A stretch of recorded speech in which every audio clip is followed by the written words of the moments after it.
ายกรุงเทพหัวลำโพงนครลำปางลำพูนเชียงใหม่ระหว่างวันที่ 5 ถึงวันที่ 7 ธันวาคม 2568 ร่วมสร้างภาพลักษณ์การท่องเที่ยวล้านนาให้ประทับใจดำเนินงานโดยสำนักงานการท่องเที่ยวและกีฬาจังหวัดลำปาง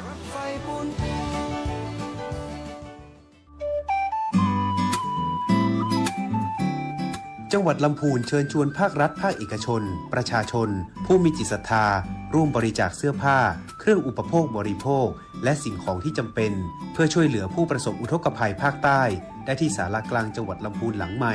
และที่ว่าการอำเภอทุกแห่งเปิดรับบริจาคตั้งแต่วันนี้ถึง 9 ธันวาคม 2568 ทั้งนี้สามารถสอบถามข้อมูลบริจาคสิ่งของได้ที่สำนักงานจังหวัดลำพูนหมายเลขโทรศัพท์089-203-4326 หรือสำนักงานป้องกันและบรรเทาสาธารณภัยจังหวัดลำพูนหมายเลขโทรศัพท์081-111-2137 รวมพลังชาวลำพูนส่งต่อกำลังใจถึงชาวใต้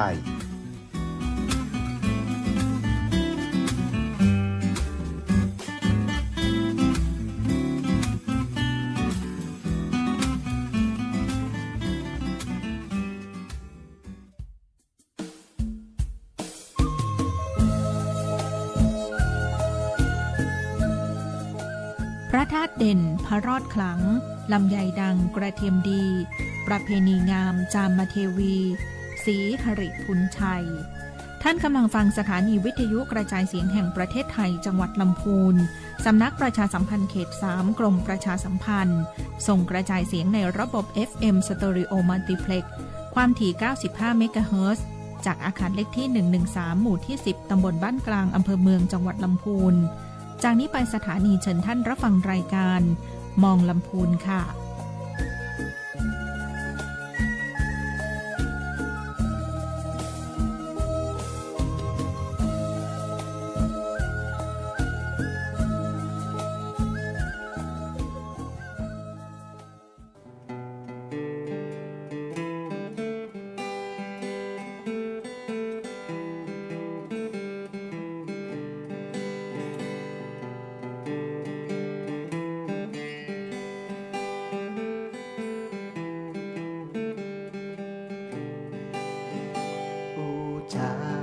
ภาษาพี่น้องกับรายการมองละปูนอูจาภาษายองกับรายการมองละปูนละปูนเป็นของหมู่เฮาหากมีเรื่องราวที่น่าสนใจจะบอกกล่าวครับสวัสดีนะครับตอนเข้าสู่รายการมองละปูนนะครับวันนี้ปิงมาป้ากันกับผมดีเจธนากรลังกาพินนะครับตั้งคืนวิทยุ FM 95 เมกะเฮิรตซ์สถานีวิทยุกระจายเสียงแห่งประเทศไทยจังหวัดละปูนกวาสวทละปูนนะครับป้ากันในช่วงบ่ายโมงจนถึงบ่าย2เนาะนะครับบ่ายโมงถึงบ่าย2ทางสวทละปูนวันนี้นะครับมีแขกรับเชิญประจำของเราเนาะธนาคารอาคารสงเคราะห์นะครับวันนี้มาด้วยกัน3ท่านด้วยกันคุณผู้ฟังก็วันนี้เนาะนะครับมีข่าวสารรวมไปถึงนะครับสิ่งที่น่าสนใจนำมาฝากวันนี้มีในเรื่องเกี่ยวกับการประมูลบ้านเนาะวันนี้มีนำมาฝากตัวนะครับขอต้อนรับเนาะขออนุญาตเป็นภาษาไทยกลางกันละกันเนอะนะครับสวัสดีทั้ง3ท่านนะครับ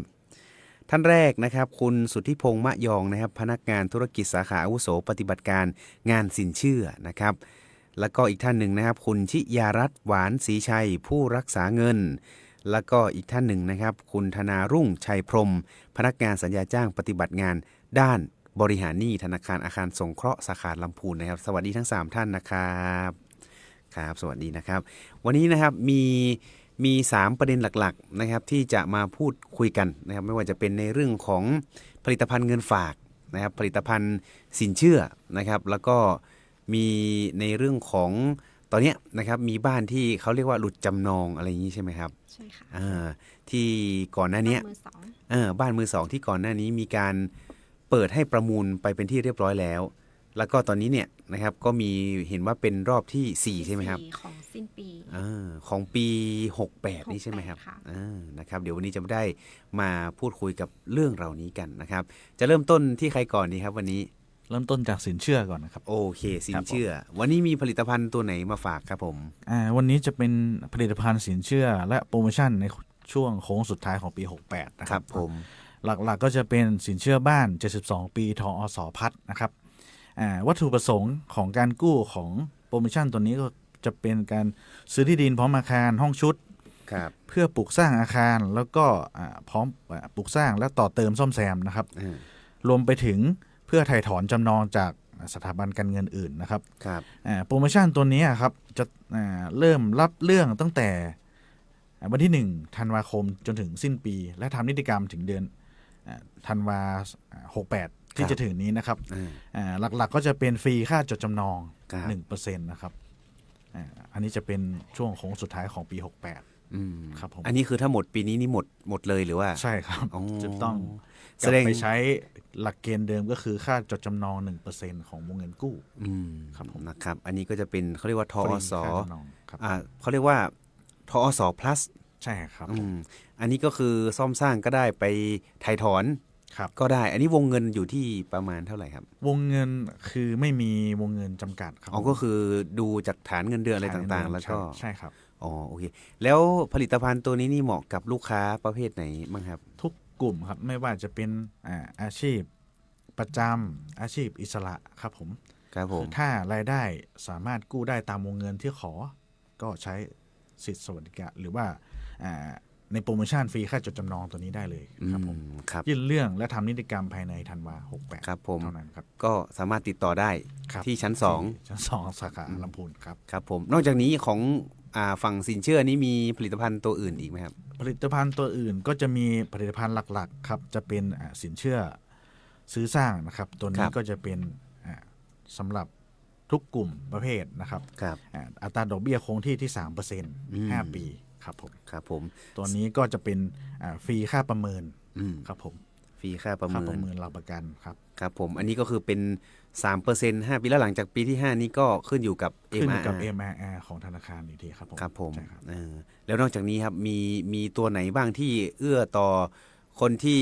รับราชการอะไรอย่างนี้หรือเปล่า ครับสินเชื่อราชการก็จะมีปกติครับผม ครับผม ก็จะเป็นกลุ่มประเภทนะครับเนาะแต่หลักๆ ที่ประชาสัมพันธ์ก็คือจะเป็น 72 ปีพัดเพราะว่าอัตราดอกเบี้ยค่อนข้างจะถูก ครับผม ครับผมแล้วก็ฟรีค่าจดจำนองที่แจ้งไปครับ ครับผมมีรายละเอียดคร่าวๆยังไงบ้างครับของอันนี้นี่ ของสิทธิ์ที่เป็นราชการที่บางทีเป็น MOU กับของหน่วยงานอะไรเงี้ยครับ MOU ส่วนใหญ่ก็คือสิทธิสวัสดิการกับหน่วยงานเอกชนที่มี MOU ครับตัวเนี้ยนอกจากสิทธิที่สามารถกู้ได้วงเงินที่สูงกว่ารายย่อยทั่วไปแล้วครับ ก็จะมีอัตราดอกเบี้ยพิเศษครับผม ครับผม เฉลี่ยก็อยู่ที่ประมาณ 2.9 3 ปี โดยประมาณ ครับ ใช่ ผมก็ลองไปติดต่อกันดูนะครับ อันนี้ก็เป็นในฝั่งของสินเชื่อ เชื่อครับผม ก็มีผลิตภัณฑ์ประมาณนี้นะครับ ครับ ในส่วนต่อไปครับจะเป็นทางเงินฝากก่อน หรือจะเป็นทาง บริหารหนี้ก่อน บริหารหนี้ก่อนนะครับ บริหารหนี้วันนี้มีอะไรมาฝากครับผม ก็วันนี้ก็จะมาประชาสัมพันธ์เนาะก็จะเป็นงานประมูลครั้งที่4เนาะของปี 68 นะ ครั คะ บ ก็คือเป็นบ้านมือสองของธนาคารอาคารสงเคราะห์นะคะตรงเนี้ยมันจะมีงานประมูลนะคะวันเสาร์ที่ 13 ธันวานะคะก็คือก่อนสิ้นปีนะคะก็จะมีรายการซับอะค่ะกว่า 40 รายการเนาะแล้วก็ราคาลดไปถึง 50% นะคะก็มีราคาต่ำสุดนะคะของราคาซับอะค่ะเริ่มต้นที่ 300,000 ค่ะแล้วก็ตัวเนี้ยสามารถสนใจเนาะสอบถามรายละเอียดหรือโทรสอบถามได้ที่งานบริหารหนี้นะคะก็จะมีพวกของแถมหรือว่าอะไรเงี้ยค่ะมีโปรโมชั่นอีกมากมายเลยนะคะในช่วงก่อนสิ้นปีนะคะเป็นโค้งสุดท้ายเหมือนกันนะคะลดสูงสุด 50% นะคะครับอย่างของบ้านมือสองตรงนี้เนี่ยเฉพาะในพื้นที่ของจังหวัดลำพูนใช่ไหมครับ อันนี้ของลำพูน ที่ แต่ว่า ที่40รายการเนี่ยนะครับ40 รายการของลำพูนค่ะ ครับ แต่ว่าทั่วประเทศเนาะวันที่ 13 วันเสาร์เหมือนกัน อ๋อ ค่ะ ก็คืออย่างของจังหวัดอื่นเนี่ยเขาจะมีการประมูลที่ไหนอะไรอย่างของเรานี่ประมูลที่ไหนนะ เหมือนกันค่ะประมูลที่ธนาคารอาคารสงเคราะห์ที่สาขา ครับ นะคะทั่วประเทศ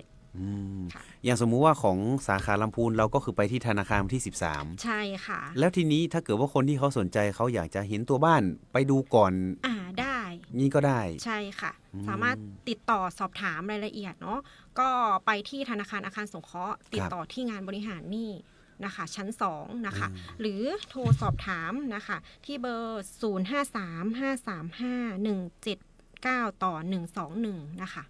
535-179 ต่อ 121นะค ใช่ รับ ค่ะ หรือถ้าหากว่าติดต่อผ่านมือถือโดยตรงเนาะก็จะเป็น 084-3566-080 นะคะครับผมอันนี้ก็เป็นเบอร์ของฝั่งที่เขาดูแลเกี่ยวกับเรื่องนี้อยู่ ใช่ค่ะ40 รายการสำหรับใครที่ตอนนี้เองเนี่ยก่อนจะถึงวันที่13ก็ยังเหลือเวลาอีกหลายวัน ใช่ใช่ ก็คืออยากจะไปดูตัวบ้านว่าอยู่ตรงไหนอะไรยังมีแบบตึกแถวอะไรอย่างนี้ไหมครับบางคนเขาอยากจะทำร้านมีเหมือนกันค่ะทาวน์เฮาส์บ้านเดี่ยว อันนี้มีอยู่ในเขตของอำเภอไหนบ้างครับก็จะเป็นของอำเภอเมืองมีอำเภอแม่ทาทุ่งหัวช้างบ้านห้งค่ะประมาณนี้นะครับแต่ส่วนใหญ่น่าจะเป็นโซนอำเภอเมืองไหมครับอำเภอเมืองจะเยอะสุดนะครับเพราะฉะนั้นใครที่กำลังเล็งๆอยู่นะครับบ้านมือหนึ่งอาจจะไม่ตอบโจทย์กับรายได้อะไรเงี้ยนะครับก็สามารถลองไปดูบ้านมือสองก็ได้บางทีเนี่ยสภาพดีมากๆเลยใช่ค่ะเชื่อว่าใน40หลังเนี่ยน่าจะเป็นสภาพที่หลายคนเนี่ยดูไปปุ๊บอาจจะถูกชะตาเลยก็ได้ใช่ค่ะแล้วในส่วนนี้เขาก็มีในเรื่องของการดูสินเชื่อให้ด้วยไหมครับสำหรับใครที่อยากจะซื้อบ้านให้ก็จะมีเข้าร่วมกับสินเชื่ออยู่ค่ะก็จะมีเงื่อนไขและหลักเกณฑ์อีกทีนึงเนาะก็คือสนใจก็สอบถามรายละเอียดไปได้นะคะครับผมก็สอบถามได้นะครับวันหยุดนี้เราหยุดไหมครับวันที่5วันที่5หยุดค่ะแล้วก็เปิดทำการวันจันทร์หน้าวันจันทร์ค่ะวันจันทร์วันอังคารแล้ววันพุธนี่หยุดไหมครับพุธหน้าก็หยุดนะครับก็คือถ้าไปช่วงสัปดาห์หน้าก็จะเป็นช่วงวันจันทร์วันอังคารแล้วก็พฤหัสวันศุกร์วันที่13มันจะไปตรงกับวันอะไรนะครับวันเสาร์นะครับเพราะฉะนั้นไปดูก่อนสักวันที่11-12นี่ก็ยังทันนะครับแล้วก็มาประมูลที่13หรือต้องลงทะเบียนก่อนหน้าอะไรอย่างนี้ไหมครับเรื่องของการลงทะเบียนก็คือไม่ต้องลงทะเบียนก่อนค่ะก็คือมาที่ธนาคารอาคารสงเคราะห์โดยตรงเลยก็คือวันที่13ก็ใช่ค่ะก็จะเริ่มประมูลเนาะ10 โมงนะคะแล้วก็มีเงินวางมัดจำนะคะ 10,000 บาททุกรายการนะคะเพราะฉะนั้นเตรียมเงินไปด้วยนะครับใครที่อยากจะไปซื้อบ้านมือสองนะครับสมัยนี้บ้านก็มีให้เลือกเยอะนะครับทั้งมือ1มือ2ใครที่รายได้น้อยนิดนึงนะครับอย่างที่บอกก็ลองไปดูกันได้นะครับอันนี้ก็เป็นฝั่งขายบ้านมือสองนี่นะครับ40รายการนะครับทีนี้มาฝั่งทางด้านเงินออมกันบ้างนะครับเงินฝากมีผลิตภัณฑ์ใหม่ๆหรือมีผลิตภัณฑ์อันไหนดีๆเด็ดๆมาฝากมั้งครับวันนี้ในส่วนของเงินฝากนะคะตอนนี้ก็จะมีทั้งเงินฝากแล้วก็สลากนะคะที่มาใหม่นะคะในส่วนของเงินฝากก็จะมีออมทรัพย์สมาร์ทซีเนียนะคะสำหรับผู้ที่มีอายุ55ปีขึ้นไปนะคะสามารถเปิดบัญชีนี้ได้ค่ะเป็นบัญชีออมทรัพย์ที่มีสภาพคล่องสูงนะคะก็คือจะฝากจะถอนได้ไม่จำกัดเลยค่ะก็รับเปิดบัญชีตั้งแต่11พฤศจิกายนจนถึง30ธันวาคม69นะคะเปิดบัญชีเงินฝากขั้นต่ำ 10,000 บาทนะคะอัตราดอกเบี้ยเนี่ยได้อยู่ที่ร้อยละ 1.4% ต่อปีนะคะไม่เสียภาษีค่ะตัวนี้นะคะทางธนาคารเป็นโปรดักต์ใหม่แล้วก็เงื่อนไขการจ่ายดอกเบี้ยเนี่ยคือใหม่ไม่เคยมีมาก่อนนะคะก็คือเราจะจ่ายดอกเบี้ยให้ทุกสัปดาห์เลยก็คือจ่ายให้ทุกวันจันทร์โดยปกติแล้วเนี่ยเรามีจ่ายให้รายเดือนเงินฝากที่ผ่านมานะคะจ่ายให้รายเดือนแล้วก็ทุก6เดือนแต่ตัวนี้จ่ายให้ทุกวันจันทร์ครับผมค่ะคือไม่เคยมีมาก่อนถ้าอย่างสมมุติว่า 10,000 บาทขั้นต่ำเนี่ยใน1สัปดาห์นี่ดอก 1.4 แล้วเขาจะจ่ายออกมาเป็นยังไงครับเขาก็ในการคำนวณใช่ไหมคะก็คือเอา 1.4 เนี่ยมาคำนวณคูณกับเงินต้นแล้วก็มันจะคิดเป็นปีแล้วก็หารออกมาเป็นรายสัปดาห์แล้วก็จ่ายเป็นรายสัปดาห์ก็ประมาณนั้นเลยใช่ค่ะก็คือคำนวณเป็นปีก่อนแล้วก็คำนวณออกมาอีกทีให้เป็นรายสัปดาห์ก็คือเหมือนกับคูณ7หาร365แล้วก็จ่ายเป็นรายสัปดาห์ก็คือหารย่อยๆลงมาใช่ค่ะ 1.4 เอาให้ 1.4 ต่อปีใครที่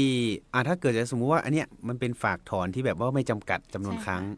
ก็คือฝากถอนได้ปกติเลยได้ปกติเลยสภาพคล่องเนี่ยก็คือสูงก็คืออย่างถ้าเป็นเงินฝากตัวอื่นอาจจะแบบ ต้องค้างไว้ จำกัดการถอนเดือนละ เออ 1 ครั้ง ครับ อะไรอย่างเงี้ยค่ะ อืม แต่ตัวนี้คือพิเศษมากค่ะ อืม ก็จะฝากจะถอนเท่าไหร่ยังไงก็ได้ค่ะ ครับผมเพราะฉะนั้นใครที่บางทีเนี่ยก็บอกว่า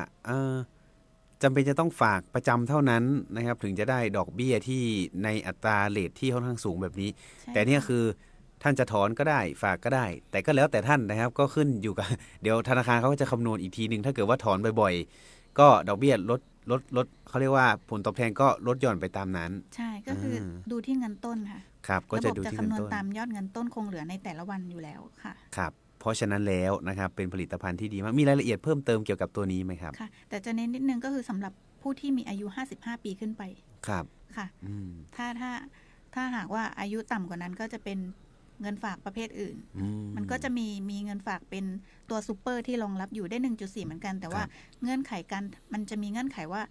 เดือนหนึ่งถอนได้แค่ 1 ครั้ง อืม แล้วก็การจ่ายดอกเบี้ยก็คือจ่ายดอกเบี้ยทุก 29 มิถุนากับ 29 ธันวาค่ะ อืม ค่ะ ครับก็ประมาณครึ่งปี ใช่ค่ะ โดยประมาณก็จะเป็นแต่ซูเปอร์นี่คือไม่ได้จำกัดอายุ ไม่ได้จำกัด ไม่ได้ ค่ะ จำกัดก็คือฝากได้ตั้งแต่เด็กจนผู้ใหญ่ ใช่ จนคน ค่ะ แก่เลย แต่อันนี้เนี่ยสมาร์ทซีเนียเนี่ยก็คือ55ขึ้นไป ใช่ค่ะ ต้องไปยืนยันด้วยนะครับ ต้องยืนยันด้วยนะครับ ต้องเป็นผู้ที่วัยใกล้เกษียณเหลืออีก5 ปีอะไร ใช่ ประมาณ ค่ะ นี้ แต่ส่วนใหญ่เนี่ยนะครับคนที่อยู่วัยใกล้เกษียณเนี่ยตังค์เก็บเขาเยอะเนาะ ใช่ค่ะ บางทีอาจจะมีเงินฝากอยู่ที่แหล่งอื่นๆนะครับอยากจะเปลี่ยนเงินฝากบางคนเนี่ยมีสหกรณ์บางคนอย่างสมมติว่ารับราชการมาอะไรนี้มีหุ้นในสหกรณ์อยากจะถอนออกมาก็เอามาฝากที่นี่ได้ ใช่ค่ะ อืม เพราะว่าลูกค้ากลุ่มเนี้ยค่ะ เป็น ครับ วัยใกล้เกษียณเนี่ยเขาจะไม่ค่อยนำเงินไปลงทุนละเขาจะ อืม ส่วนใหญ่เขาจะแบบเน้นเงินฝากที่ปลอดภัย ประ ป มา ล ณ อด นั้ ภัย น 100%แล้วก็แบบได้ผลตอบแทนเนี่ยก็เอาไปใช้ในชีวิตประจำวันนะคะ เพราะบางคนเนี่ยก็อาจจะมีการฝากกองทุน มีการ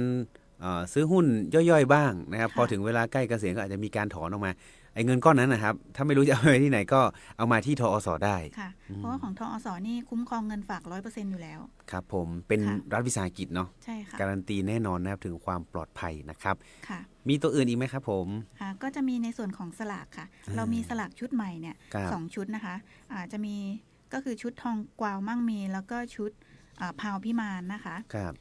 ในส่วนของทองกวาวมั่งมีนะคะ เริ่มจำหน่ายตั้งแต่2ธันวา2568นะคะ ครับ หน่วยละ 1,000 บาทนะคะอัตราดอกเบี้ยหน้าสลากเนี่ยอยู่ที่50 ตังค์นะคะ ครับ ตัวนี้สลากชุดนี้นะคะ ระยะเวลาถือครองเนี่ยก็คือ 1 ปี ที่ผ่านมาเราจะมี3 ปี 2 ปี 1 ปีเรายังไม่เคยมี ครับ แต่ตอนเนี้ยเป็นตัวใหม่เลยก็คือ 1 ปี รับ ก็คือลูกค้าได้ลุ้นรางวัลเนี่ย12 ครั้ง อืม ถ้าซื้อสลากชุดนี้นะคะ ครับผม ค่ะรางวัลที่1เนี่ยจะอยู่ที่3 ล้านบาท แล้วก็จะมีรางวัลข้างเคียงรางวัลที่1รางวัลละ 50,000 แล้วก็มีรางวัลที่2รางวัลละ 10,000 รางวัลที่3รางวัลละ100แล้วก็รางวัลเลขท้าย2ตัวรางวัลละ50 บาทนะคะ อืม ค่ะ แต่ว่าถ้าลูกค้าซื้อไปแล้วจะไถ่ถอนเนี่ยก็สามารถทำได้อยู่แล้วไถ่ถอนก่อน1 ปีนะคะถ้ามีความจำเป็น แต่ถ้าห้ามไม่ควรไถ่ถอนก่อน 6 เดือน ครับ ค่ะ ถ้าก่อน 6 เดือน